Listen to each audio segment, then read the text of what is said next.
My name is Wiktor Osiatynski. I am a university professor at Central European University in Budapest. We have something that is not worrying, but is changing. And the first thing is indifference to human rights. He's also a member of the board of the Open Society Foundations and of a number of OSF sub-boards. He has taught both in Europe and the United States, including, among others, at Columbia, Stanford, and Chicago universities. From now on, I will also teach at the School for Public Policy. The course will be the challenges to open society during transition.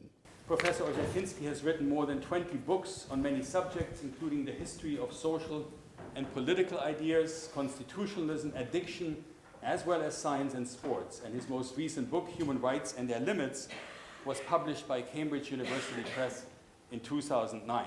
At the beginning of transition, we believed that civil society is a good thing by itself. Under totalitarian regime, where I grew up, when human rights arrived in 1970s, we all believed they are for us.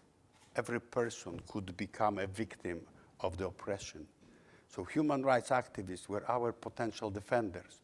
Human rights were for us. In democracy, why? They are not knocking randomly on doors of everyone in the night. And so the rights and rights activists are not that important on a daily basis. But now, whose rights are abused? These are minorities. These are gay and lesbians. These are prisoners. These are mentally disabled. These are HIV positive people. There are small groups of people that the majority is indifferent to them and indifferent to human rights. At the beginning of transition, we believed that democracy will fulfill our dreams. We found out that this is not the case.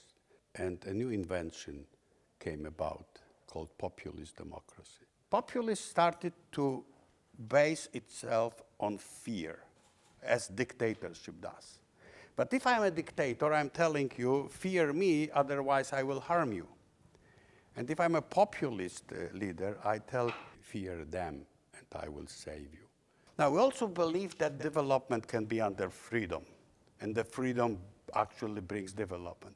That's a nonsense from the very beginning, but at least we believed in that nonsense, because every development initially was with or because of mass violation of rights. But we believed in that until recently, because recently we have a development without freedom, which is China. And we have, one of the basic premises challenged. Do we need rights? Do we need freedoms for development? Perhaps not. Perhaps we need for something else. And this else may be important. Political process is needed to adjust to the needs of vulnerable populations. Rule of law is protecting the interest of the rich and powerful. Poor, destitute, and excluded need something more, need legal empowerment.